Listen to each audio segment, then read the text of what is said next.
Hello everyone, Ryan here. I have another video for you. I'm gonna get a little more personal, but I think if you bear with me, there are some fruits in these labors. I want to go into the why of crypto. Simon Sinek has a great YouTube video you should take a look at. It's called Start With Why. And so that's a thought process that I've done for years in my own businesses and consulting. And when you start with the why, you unlock some of these bigger questions and realizations much more than if you just start with the how and the what. So a lot of YouTube channels, you'll see a lot of the what the price is doing, what these projects are. It's all just this very on the surface kind of look. Some channels, some of the better ones, get into how. They actually teach you how to look at these things yourself, how to set up a different type of account or whatever it might be, the tools of the trade. There's some great traders that are giving really great advice on how to be a trader, how. And as this is uncomplication, and that is my passion, it's not just to come here and give you price predictions, it's really to dig into the why behind not just this market. I mean, that's really where the Wyckoff stuff came from, is I wanted to know why I kept feeling like I was being messed with. I wanted to know why people kept getting wrecked when the narrative was so positive. And so that deeper digging into why was a useful one. And so I want to take that lens and I want to point it into a little bit bigger of a question. I want to talk about the why of crypto in general. Okay, back to the cave, and sorry for no poop jokes up front, but the video's young. I started with the why. I talked about my why and how it really went from this idea of providing, this idea of opportunity, of not having to put my life's effort into work, but to use crypto as a way to expand my my uses of time, to participate in my life on my own terms, while still having a way to generate wealth and the ability to make my house payments and go on vacations and buy backyard saunas. So I would classify myself as the opportunist. I had seen crypto and the big peaks and crashes a couple times before. I had been convinced by my longtime friend and crypto guru to buy some Ethereum back in 2018, and I just watched it, steadily drop off into nothing. And then earlier this year, when I was really looking for what my next opportunities were, I pulled out that old Coinbase wallet, and lo and behold, my Ethereum was up. And I was like, whoa, opportunity, ding. So I think, like many of us jumping into the space this year, it was that opportunity. It was that a way to architect the future on our own terms, and a way to escape maybe the traps or the time suck that we might currently be in. And so one of the stories that I want to tell is from a conference that I went to. I was invited to speak at about crypto, and the people gathered there were all from the same particular industry, and they all work super hard. And so in these conversations and in talking with this group, it was really clear that crypto to them was more than just a curiosity. It was this means to be liberated from the 60-hour work week and the not seeing the kids and the just feeling like they were tied to this wheel and their life was passing them by and their kids were growing up and they didn't want to wait until the future to have that quality time. They wanted it now. And crypto was a means to potentially, put those investments into a place where all of a sudden that money could just be, ratcheted up and retirement could happen sooner. And I can't say that I am in that exact place, so I don't know how that feels. I have been in a place in the past where I have overworked and I have put my heart and soul into a business, at the expense of my own health and my own use of time. So I understand that aspect of it. But I do want to just comment, for what it's worth, that getting back to those whys, the why of everything, it was just apparent to me in this conversation with these different people that they were still putting this huge expectation on the future, And the time it took to go to a conference like this, to learn how to trade, especially if you're not technically savvy or this is something new, to go from zero to professional trader was, in addition to the businesses that they were running, in addition to all of the other things they were already concerned with, was taking on a lot. And I couldn't help but think to myself quietly, all of these stories I'm hearing from these people are about wanting to spend time with their families, about wanting to retire sooner or have the free time to travel, or all of these kind of wishes, these future things. Yet here we all are in this stuffy conference room, not out there, not with our kids, not living our best lives. And there's no way for me to say this without sounding kind of arrogant or condescending, I don't think, but on this channel, Uncomplication, and a lot of the things that I dig into personally, I think it is more along the lines of liberation from putting our expectations of living outside of today.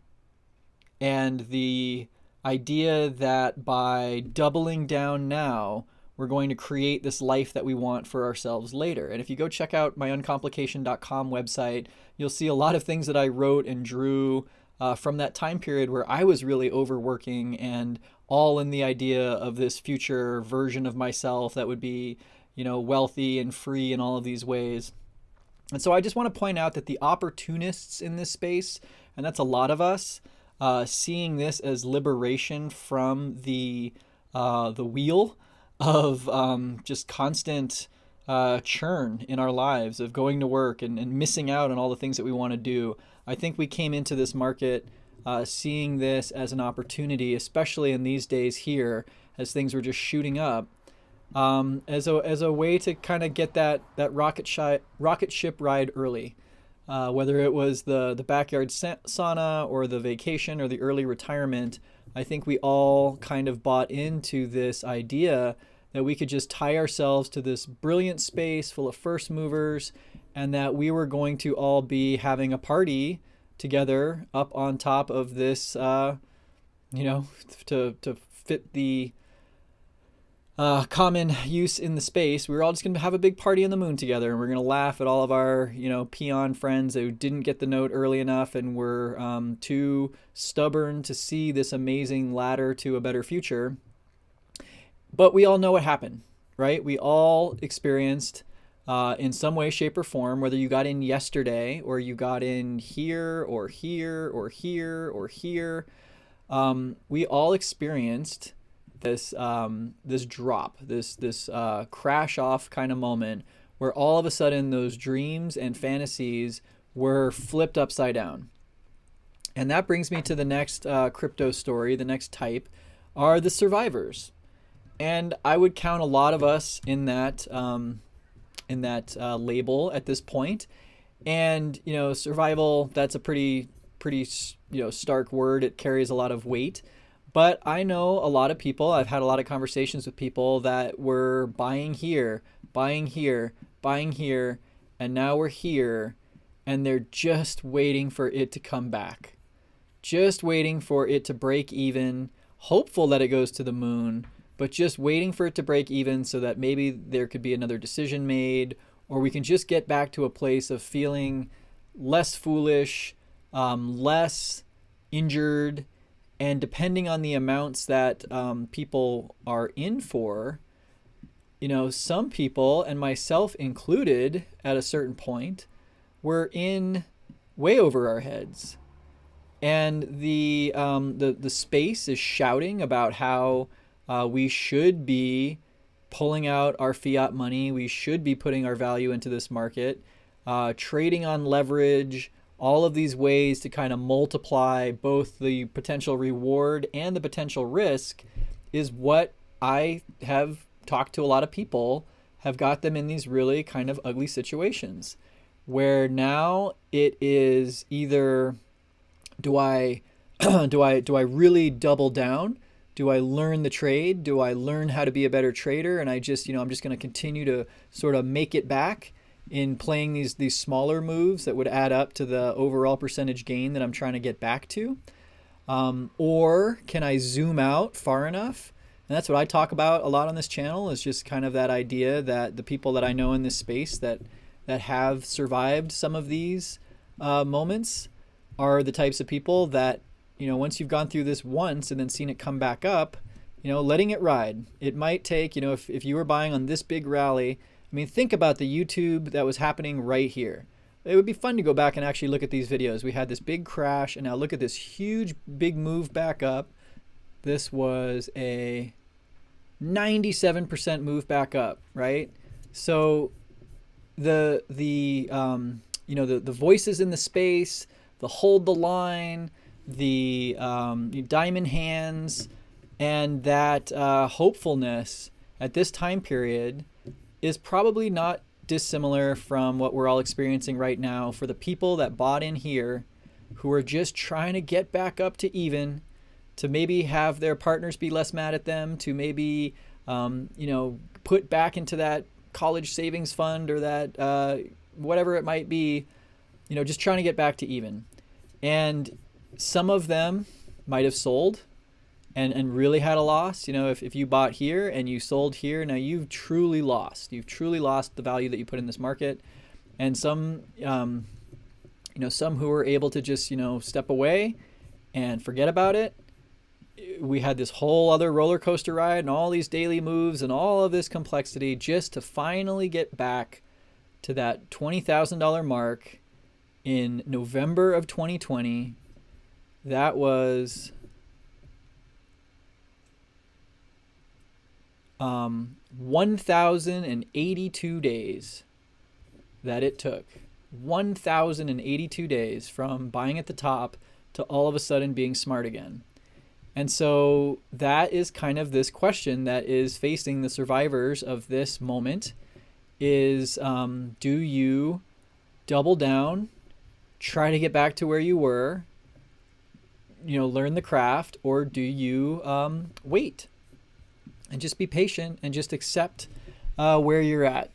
And I want to bring up this other story, and this is, again, getting kind of personal. This isn't about me. This is about someone who reached out to me in the crypto garden, who said that they really weren't sure where to turn, and they were looking for some advice on their strategy. And this person, a young person with a young daughter and a girlfriend, through some different things that happened in the space. It wasn't quite just buying and selling. It was, I think, some DeFi, collateralized loans that went bad or something. Basically, this person told me that they were down to, around $15,000, $20,000 from where they were, which was having, multiple whole Bitcoin, and over 30 ETH. So hundreds and hundreds of thousands of dollars now back down to, $15,000 to $20,000. And so the first thing that I asked this person was, okay, I'll hear your strategy. I can't really give you any advice. I'm not qualified to do so, but I'm just curious, is your strategy to kind of pick up the pieces and move forward with dignity, or is it to try and get it all back? And he said that he was trying to get it all back. And so I think there are a lot of stories right now in this space, in this time period especially, where whether it was from a bad sell, whether it was from a scam, and there's tons of scams. I've also talked to a lot of people that have had, hundreds of thousands of dollars just disappear because they trusted the wrong person, or they sent it, however it happens. All of a sudden you're down $100,000 or whatever it is, and you're sitting here trying to figure out, how do I get it back? And so my, discussion with this this young person was more around just probing deeper. Again, the why. Okay, you want to get back. You want to get back to where you were. Why? And I asked him, first and foremost, what are the most important things in your life? And he promptly answered, my daughter, my girlfriend, my parents. And then he kind of explained how, this money was going to take care of his parents and make his daughter, who's only 18 months old, go to better schools than he did. And just, that money was tied up in this, that opportunity to take care of those people. Excellent. But I had to dig deeper into that why and really ask, if right now is the moment to be going, pedal to the metal, trying to help these people by going from $20,000 back to $200,000, $300,000, if that is truly where your value lies. And I'm really speaking in general. This is what I did earlier this year with my partner, my family, my life. I can speak from experience that the best decision I've made all year was to pause and to focus on those things in life that truly have value. And that is not the little ticker numbers in wallets and exchanges. It is the real living, breathing life that you have in front of you. And I told this person, I can promise you that those people are more concerned about you and your mental health and your well-being and your sanity than they are the money. Your parents, your girlfriend, your little daughter who doesn't understand any of this anyway. Again, getting back to those whys when we find ourselves in an upside down situation, I think is crucial. And then the next kind of question I asked was, are you a poker player? Have you ever played poker? And he said he had. And I said, that experience where you're up really high and then you go into a few bad hands and all of a sudden you're down really low. There are times that I've been in that situation and I've seen other people in that situation, and usually one of two things happens. Either that person goes on tilt and they try to get it all back, they try to double up and then double up again, and they're making these big risky moves trying to just, get right back to where they were, going from $15,000 to $300,000, $400,000 is a move like that.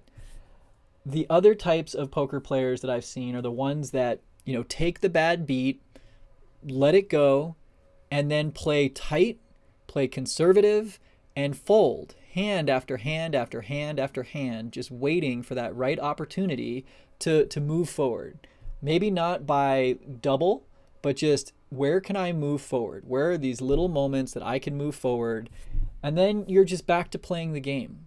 And the biggest thing is the people that I have seen come back from the felt are not the ones who just get lucky and just happen to like double up and double up and double up again. I'm sure those stories are out there, but that is by far the outlier.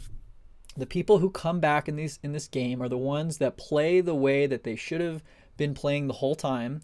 Is just the same game of being tight, mitigating risk. If you take a bad beat, shake it off, you keep moving forward, mitigating the risk, and over time it might take years to get back to where you were, but that's the path that gets you back there. And if that's really where you want to be, then okay. But I was also stressing to this individual that, man, having that much money in crypto, that sounds like a dream. And losing it all, that sounds like a nightmare. But you know what? You can have any style of life. And you might have envisioned this amazing future of all the possibilities that money was going to bring. Who knows? Maybe you would have lost it a few months later, or maybe the whole market would have turned around anyway, or maybe by the time your daughter actually grew up, I didn't say all this, I'm thinking all this now, maybe the whole dynamic has changed. So not worrying so much about that thing that you had your fingers around. It was so close. It was so there. I mean, for me personally, this was that $40,000 that I had just sort of created, and I had my finger over the button to sell, and I didn't because the greed kept me thinking there was going to be more. There's going to be more. It was foolish to sell in a market that's just going to the moon. So that brings me to this last type of person in this space are the veterans. And I hesitate to use that word because a privileged white boy trading crypto in his garage is not the same as a veteran of armed conflict at all. But in lack of a better term, I think the veterans in this space are the ones that have gone through this before and have waited that 1,080 days to see this longer time scale and to realize that it's not a short game of getting rich overnight. As much as YouTube wants you to believe that, as much as every little fear and greed cycle, that greed upswing is just getting you to have that picture of your life as being better, The veterans are the ones that have been through this now one time, two times, three times. If we look at the stock market, people have gone through crash and then boom cycles, bust cycles. So whether we are yet earning of our stripes to call ourselves a crypto veteran, I still think we're just sort of in survivor mode. There's just a lot of chaos. I think there's got to be some real cool down and some stepping away and having some perspective before you can really say, yeah, I've been through it. I've been through it, buddy. You know, the new guy on the plane, and you can kind of put your arm around him and say, yeah, it sucks. I've been there too. And we're all kind of learning those stories right now. We're all kind of in the midst of that story unfolding. And look, I can already see the comments forming. People saying, oh shit, Ryan's saying it's going down. It's going to be 1,000 days before crypto's up again. I'm not saying that. I don't know where things are going to go. There's the chance that we're just forming the next kind of Wyckoff pattern that might take maybe even a little bit longer to get through. I have no idea. I'm not coming on here right now to make predictions about where price is going. We might be at a little, lull before we really get to those all-time highs, and it doesn't matter. To me, what matters is the psychology and the health of the people in this market. And I will always encourage you to hope for the best, but to plan for the worst, and to just accept your losses when they happen, and to stay level-headed regardless of whether things go up or down, because they're going to go up and they're going to go down. That's what crypto does. But, my survivor or my veteran stories, again, I talk quite often about my friend who's been in this space for a long time. He was telling me to buy here. He was telling me to buy here. He was telling me to buy back here. And when I talk to him, he never knows what's going on in the news. He never knows what's going on with price. He doesn't care. He's not looking at that. He's just been buying Bitcoin over years and years and years. And now he's buying me coffee and telling me about the trips that he's going on. And so I personally am in a place where I don't want to be a day trader. I don't want to be chasing the swings, chasing these, volatile, small cap projects. I have a lot of respect for the people that do, and it's great to hear the stories of someone who, doubled up, tripled up. But you have to remember that if you take the entire pie chart of people in crypto, the ones who successfully just, catch that magic altcoin and sell it at the right time is a sliver of a sliver. And so that is not my strategy. That's not how I'm going to get back up. Really, my interest in this space, if I dig deep now into my why, it's not to have that escape hatch from working. It's to, for me personally, it's just to be in a place where there are humans coming together around these questions. Where if I get back to my flow here, and this is probably the most meaningful part of this video for me, the deeper why in crypto. Why are we so obsessed with it? Why are we coming to this opportunity and then, being willing to be a survivor and then a long-term veteran? What is it about this? The why that keeps us coming back. And so I believe that crypto is a very potent expression of human nature.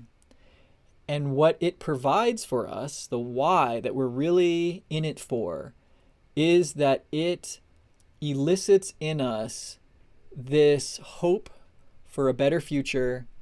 It elicits a hope for our own lives having meaning and being fulfilling. And it is if you take away all the hard work that we have to do in the real world and we just focus on the dollar-centric value, that crypto is an escape hatch from a life that is really hard. And for most of us, I can't speak for all of us, but for most of us, work is really hard. There's so much time that feels wasted. And when we have time, we're plugged into media, we're watching Netflix, we're playing video games, or we're always kind of waiting for this better future to come. And crypto, just like the moon itself, rises over our dark little world of these same patterns as this opportunity to escape. And so this might be where I lose you in your hearts and minds, but on this channel, I'm far less interested in how to win the game of crypto. I am very interested on how to put ourselves in a place in our lives where we are fully present and satisfied with what we have right now. Even if you just lost $100,000 or $200,000, that the sun shines just as warmly on you as it does the billionaire in the high tower who's probably sucked into even more traps and patterns than you could even fathom. The same sun shines down on us all, and it's all there right now. And okay, so here we are. We're kind of at the end of my spiel, but I encourage you and myself to dig to the why. Why are you in crypto? Why are you watching this video? Why is this something that feels important in your life? And what else is important in your life? And like I said in that video, which I'm really proud of, I think you should go take a look at the true cost of crypto. Like I said there, what are the things in your life where you can invest your attention and see that grow? Not in money, but in actual value of your life. And for a lot of us, for the opportunists who got into this space to provide for our families, to provide for our future, really dig deep and ask the question, what do they want? Do they want us trapped to this really unhealthy fear and greed roller coaster in their service? Or do they want us to show up, be present, be a participant in life, whether you live in a box or you live in a palace? That ability to participate is equal. So, all right, huge soapbox. I'm sorry. The last video is all gags and laughs. This one is more kind of bleeding heart, but I hope it was valuable. I hope there was some part of this that, resonated. And yeah, until next time, thanks for tuning in. Cheers.